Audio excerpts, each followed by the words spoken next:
La provincia de Alicante pasará a la fase 2 desde este lunes 1 de junio con toda la Comunidad Valenciana.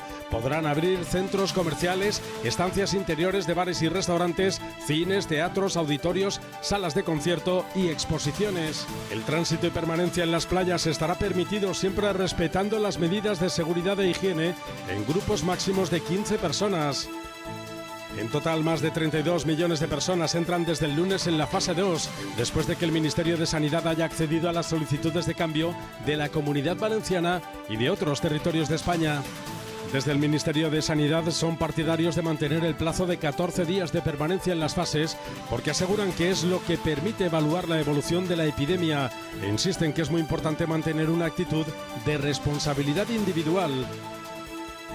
Alicante, Alcoy y Valencia son las tres ciudades de la Comunidad Valenciana donde se han producido un mayor número de fallecimientos por coronavirus desde el inicio de la pandemia. El 84% de los municipios de la Comunidad Valenciana no han registrado nuevos contagios de COVID-19 en los últimos 14 días. Los hosteleros de la provincia de Alicante ofrecen al Gobierno de España las sillas vacías de sus restaurantes para que se sienten a dialogar. Reclaman que se extiendan los ERTE hasta diciembre, que aumente el aval de los créditos ICO, concesión de microcréditos, reducción del IVA al 4%, exenciones fiscales y bonos para fomentar el gasto local. Reclaman que la unidad de medida para acotar los aforos en los restaurantes sea el cumplimiento de los 2 metros de distancia entre mesa y mesa.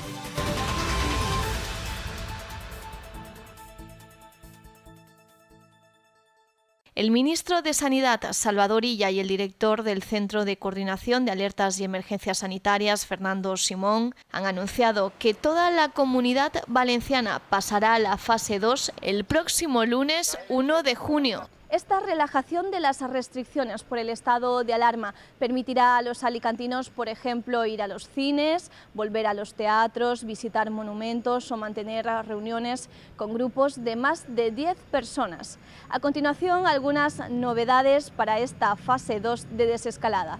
Se puede circular dentro de la provincia en grupos de 15 personas como máximo. No hay límite de integrantes del grupo si las personas son convivientes. No hay franjas horarias para pasear y hacer deporte, así como para las salidas de niños y personas mayores. Se permite reabrir el interior de bares, restaurantes y cafeterías con un aforo del 40% del total. Todos los comercios pueden reabrir sin importar su tamaño, con un aforo del 40% del total. Reabren los centros comerciales con un aforo del 30% en las zonas comunes y del 40% en los locales individuales. No se pueden emplear las zonas recreativas. Reabren las instalaciones deportivas cubiertas y las piscinas deportivas. Pueden reanudarse las visitas de residencias de personas con discapacidad y de personas mayores. Reabren los centros culturales como bibliotecas, museos, monumentos, cines, teatros, auditorios, respetando las restricciones de higiene y distancia de seguridad, así como de aforo. Los lugares de culto pueden continuar su actividad con un aforo del 50% del total. No se permite todavía los desplazamientos entre provincias. Las discotecas y bares de ocio nocturno permanecerán cerradas por el momento.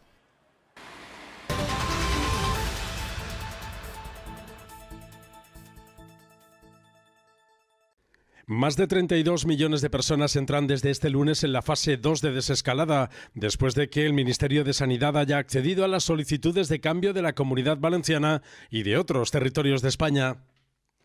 Además, 45.000 habitantes de las islas de Formentera, en Baleares, y de La Gomera, El Hierro y La Graciosa, en Canarias, progresarán a la fase 3, según ha detallado el ministro Salvador Illa y el director del Centro de Coordinación de Alertas y Emergencias Sanitarias, Fernando Simón. A partir del lunes, un 70% de la población española, alrededor de un poco más de 32 millones de personas, estarán en fase 2.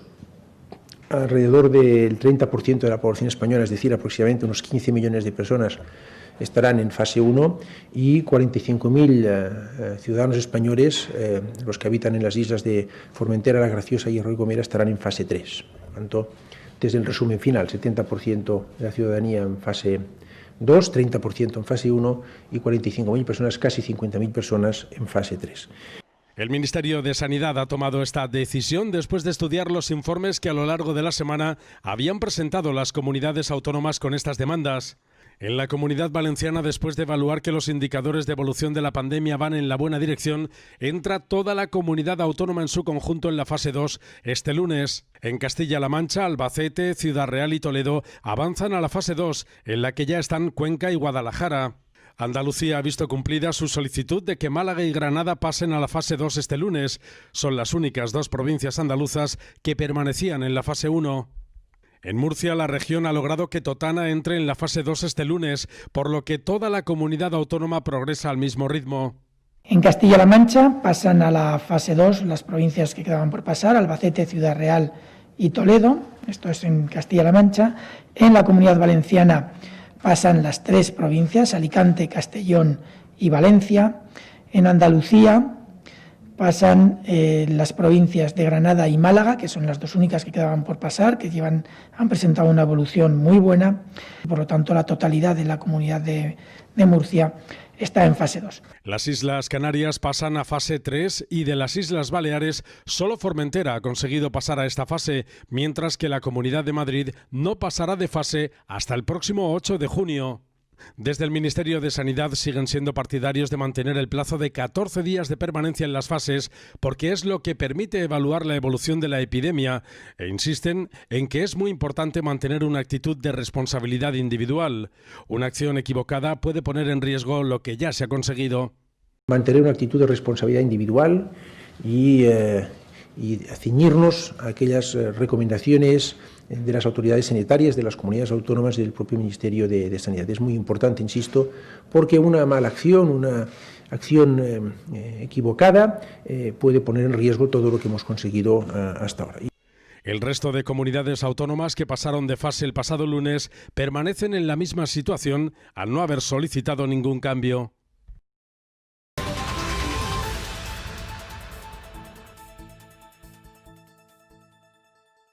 Alicante, Alcoy y Valencia son las ciudades de la Comunidad Valenciana en las que se han producido un mayor número de fallecimientos por coronavirus desde el inicio de la pandemia, mientras que el 84% de los municipios de la Comunidad Valenciana no han registrado nuevos contagios de COVID-19 en las últimas 2 semanas. Según los datos por municipios publicados este jueves por la Consellería de Sanidad, la ciudad de Valencia acumula un total de 2.088 casos positivos detectados por PCR, 52 en los últimos 14 días y también 242 fallecidos. En la ciudad de Alicante ha habido 87 fallecidos y 867 casos positivos por PCR, 30 de ellos en las últimas 2 semanas. Alcoy suma un total de 80 personas fallecidas desde el inicio de la pandemia y 244 casos positivos, aunque en los últimos 14 días solo se han detectado 4 nuevos casos. En Benidorm se han detectado en total 383 casos positivos, 4 de ellos en las últimas 2 semanas, y han fallecido 66 personas por coronavirus en todo este tiempo de crisis sanitaria. En Villajoyosa ha habido en total 108 casos positivos y 19 fallecimientos. En Elche se han registrado 396 casos positivos, 16 de ellos en las últimas 2 semanas, y han fallecido en total 15 personas. En Valencia, de los 268 municipios que conforman la provincia, 49 han tenido casos positivos los últimos 14 días. Y en 5 municipios tienen 5 casos o más de 5 casos en los últimos 14 días. Y en Alicante, de los 141 municipios, en 26 hemos tenido casos en los últimos 14 días y en 4 municipios 5 o más casos. Los datos reflejan que en la Comunidad Valenciana solo hay 11 municipios con 5 o más casos en los últimos 14 días, lo que representa el 2% del total, mientras que 454 municipios de la Comunidad Valenciana, lo que representa el 84% del total, no han registrado casos en los últimos 14 días.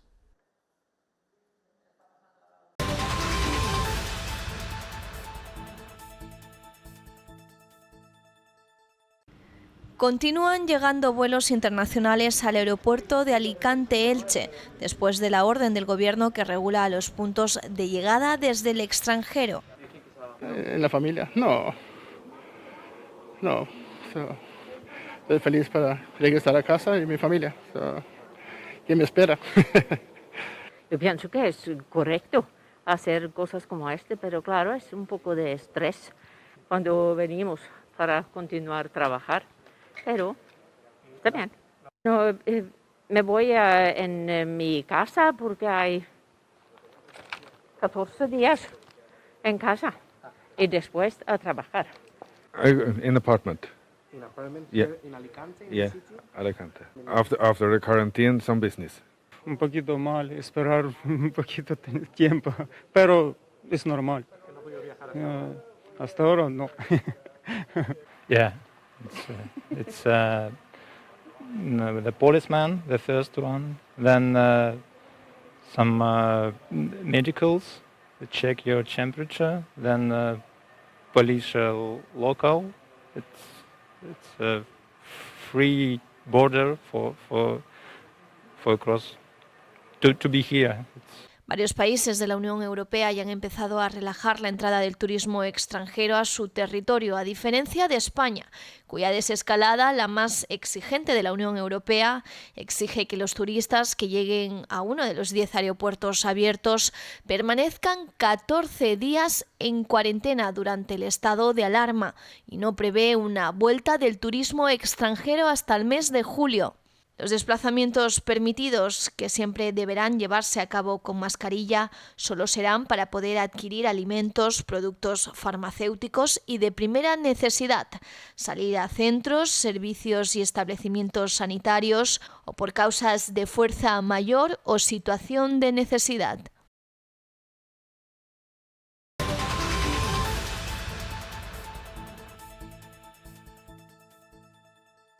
Tres asociaciones de hostelería de la provincia de Alicante han entregado un manifiesto en la subdelegación del Gobierno de la capital para exigir un plan estratégico para el sector, donde defienden salvaguardar la salud de la plantilla y de la clientela.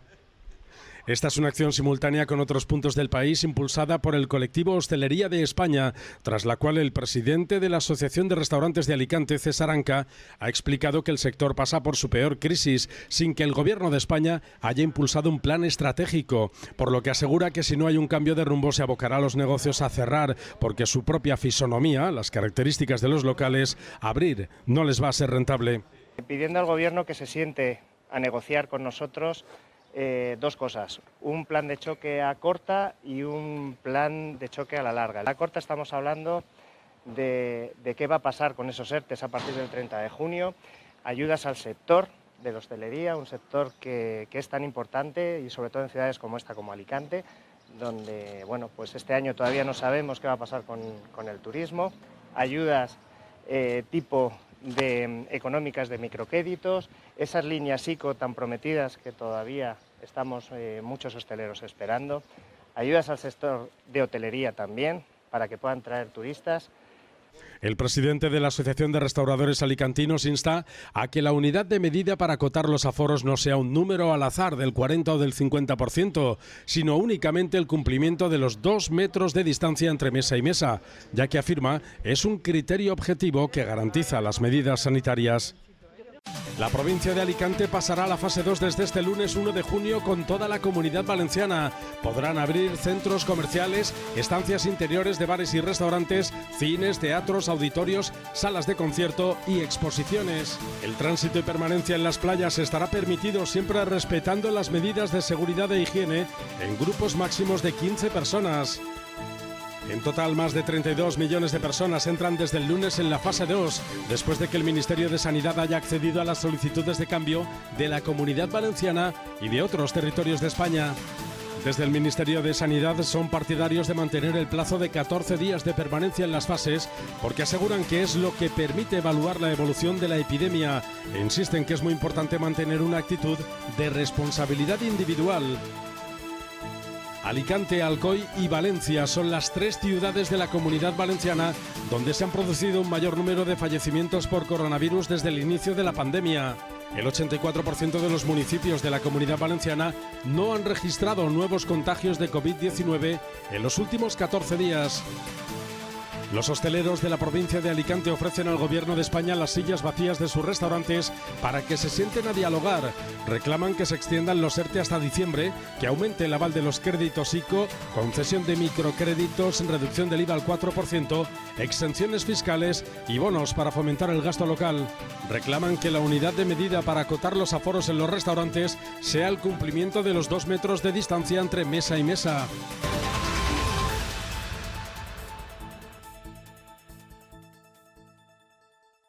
Los cocineros Ferran Adrià, Martín Berasategui, Joan Roca, Ángel León, Andoni Luis Aduriz y Susi Díaz reclaman al Gobierno de España un plan Marshall para el sector de la gastronomía, desde los productores al pequeño bar, y empatía para reflotarlo ante la situación generada por la pandemia. Iniciativas que ya han emprendido en Francia o en Italia para atender las necesidades de cada nicho de este amplio sector. De lo que estamos hablando no solo es de restaurantes españoles, estamos hablando de algo mucho más grande. De hecho, KPMG ha calculado que la gastronomía, de alguna forma, diríamos amplia, equivale al 33% del PIB. Y esto ocupa más de 3.700.000 personas, y eso es muchísima gente. Y eso es así porque, igual que nosotros, hay mucha gente que la gastronomía es su vida. Sin duda alguna, uno de los hechos más importantes en la recuperación a nivel de turismo de calidad será hacer una estrategia donde todos los actores que hay, hostelería, restauración, hotelería, distribuidores, productores, industria alimentaria, estén unidos, ¿no? Hay que hacer una estrategia, ¿no?, para mantener el estatus que tenía la gastronomía española antes del COVID. Nos hemos dejado la piel en esta profesión y es vital que las instituciones se den cuenta de que hemos contribuido al enriquecimiento del país poniéndolo en el mapa del turismo gastronómico mundial. Hay otros informes, como el de KPMG, que indican que el 15% de los turistas, aproximadamente 12 millones en relación al año pasado, vinieron a España motivados por la gastronomía, ¿no? Y ese turismo normalmente hace un gasto de un 20% más que el turista medio, ¿no? Nos ponemos a disposición del Gobierno para ayudar, para contribuir, para colaborar. Tendemos la mano para ayudar a generar nuevas estrategias que nos permitan afrontar esos retos de futuro, unos retos complejos, inciertos. Entre ellos está el potenciar más y mejor la formación profesional, un sector que necesita seguir generando valor añadido. Tenemos que ayudar a las escuelas y dotarlas de más recursos y de más medios. Vamos a trabajar por mejorar esa imagen de la alta gastronomía después de esta gran pandemia. Vamos a trabajar por recuperar ese turista de calidad, ese turista que apuesta por la alta gastronomía, que no tiene temporalidad, que viene en verano, en invierno, en otoño, en primavera. Cuando los destinos turísticos están flojos, aparecen clientes a comer a esos grandes restaurantes. Desde Hostelería de España, la plataforma que integra a los 315.000 establecimientos del sector, se han anunciado varias campañas, como la de ofrecer las sillas vacías de los restaurantes al Gobierno para que se sienten a dialogar, o la de entregar en todas las delegaciones del Gobierno cartas con sus reclamaciones. Los famosos cocineros se han ofrecido a participar de forma gratuita en campaña de relanzamiento de la gastronomía española en el país y también en el extranjero.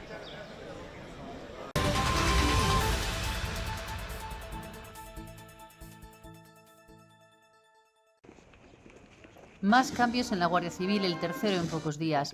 El teniente general Fernando Santa Fe, número 3 de la Benemérita, cesado, le sustituirá el general de división Félix Blázquez a propuesta del ministro de Interior Fernando Grande Marlaska.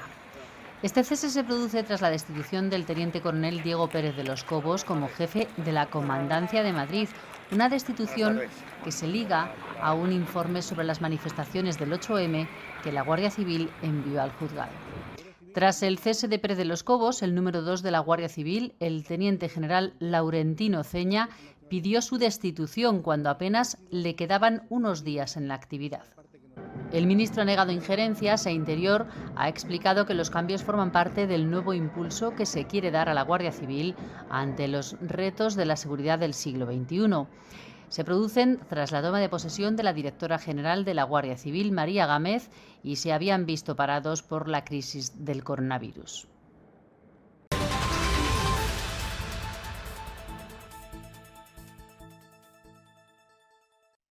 La Unión Europea quiere una ONU fuerte y un Consejo de Seguridad capaz de responder a los grandes desafíos a los que se enfrenta el mundo en medio de la pandemia del coronavirus. Así lo dijo este jueves el jefe de la diplomacia comunitaria, Josep Borrell.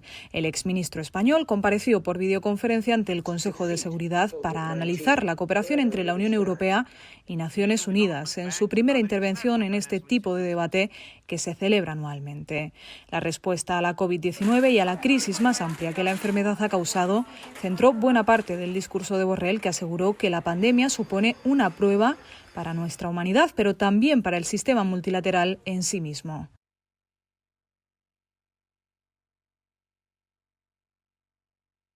Esta crisis demuestra, dijo, que los problemas globales requieren acción colectiva. La COVID-19, el cambio climático, no son problemas que ningún país pueda resolver en solitario, señaló. La división en el Consejo de Seguridad, sin embargo, volvió a hacerse evidente en el debate posterior a la intervención de Borrell, con los países recriminándose distintas cuestiones y con discusión sobre la polémica Ley de Seguridad Nacional para Hong Kong, el punto de enfrentamiento más reciente entre Estados Unidos y China.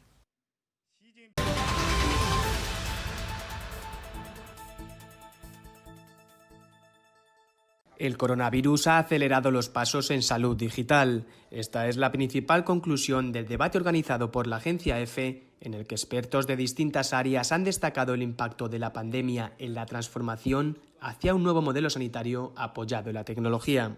El riesgo de contagio de la pandemia que tenemos actualmente va a permanecer durante un tiempo y yo creo que eso va a hacer que se prolonguen a lo largo de los meses la necesidad de utilizar las tecnologías que permitan reducir la presencia de los pacientes en los centros sanitarios. Porque lo que hemos visto es que cuando porque ha fallado la salud pública, se ha saturado el sistema sanitario y parece que la crisis es una crisis de prestación de servicios sanitarios. No, esto es una crisis de todo el sistema, del continuo, del ciclo continuo de salud y de enfermedad de los ciudadanos. Personas que vivían solas tuvieran un apoyo tanto social como psicológico, como para necesidad de cualquier otro tipo de recurso.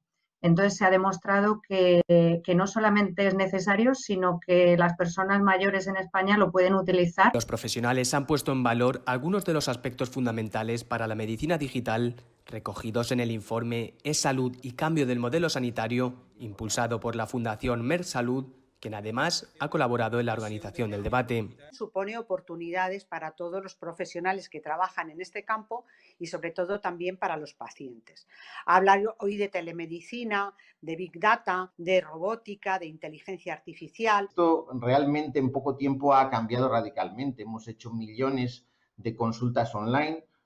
Por decir una cifra, pues en muchas instituciones se ha pasado de 0 consultas online a un 75% de las consultas online. Y muchas las hemos hecho con grandes tecnologías, pero otras con pequeñas. A día de hoy hemos atendido en las urgencias de nuestros centros, en las urgencias de nuestros hospitales, hemos atendido a casi 5.000 personas por COVID-19.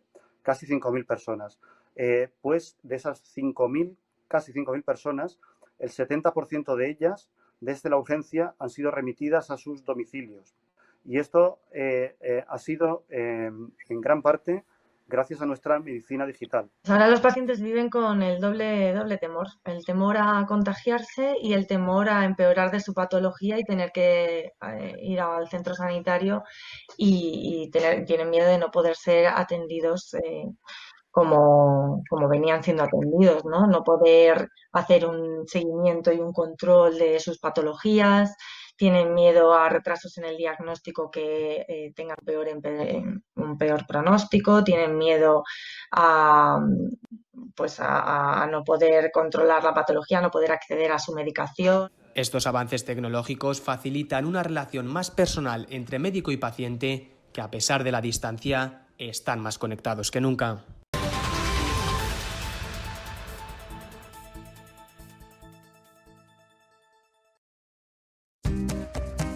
despide el mes de mayo con la conexión en directo que ofrece Casa Mediterráneo este 29 de mayo a las 7 de la tarde y su sección Medio Ambiente y el Mediterráneo, con la charla en directo del director ejecutivo de Arcane Technologies, Pablo Vidarte.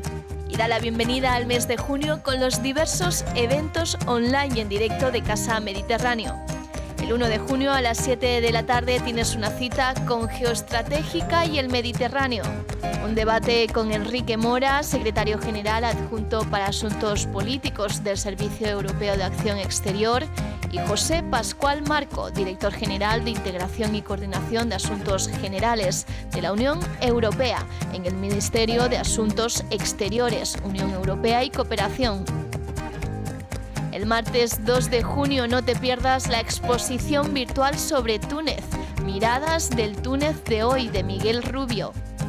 El miércoles 3 de junio en Periodistas y el Mediterráneo te ofrecen un encuentro con el corresponsal de la agencia EFE en el norte de África, Javier Martín. El viernes 5 de junio en Consejos Mediterráneos para quedarte en casa. Estás invitado al encuentro con el sociólogo y analista Francisco Luis Bautista y el fundador de la plataforma Gestionando Hijos, Leo Farache. La charla se centrará en los recursos psicológicos para afrontar los retos post-pandemia. Todos estos eventos son a las 7 de la tarde y te puedes conectar a través de la web o de su página de YouTube. Para más información, entra a la página web de Casa Mediterráneo y a sus perfiles de redes sociales. Y ya sabes, quédate en casa y dale al play con Casa Mediterráneo.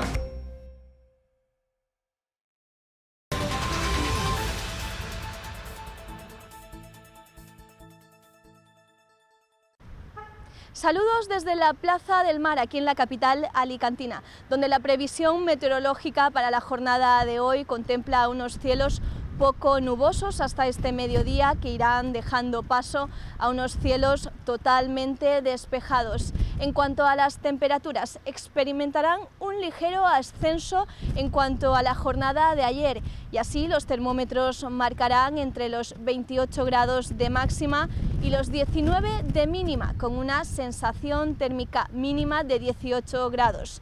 Los vientos soplarán con ligeras brisas de dirección este.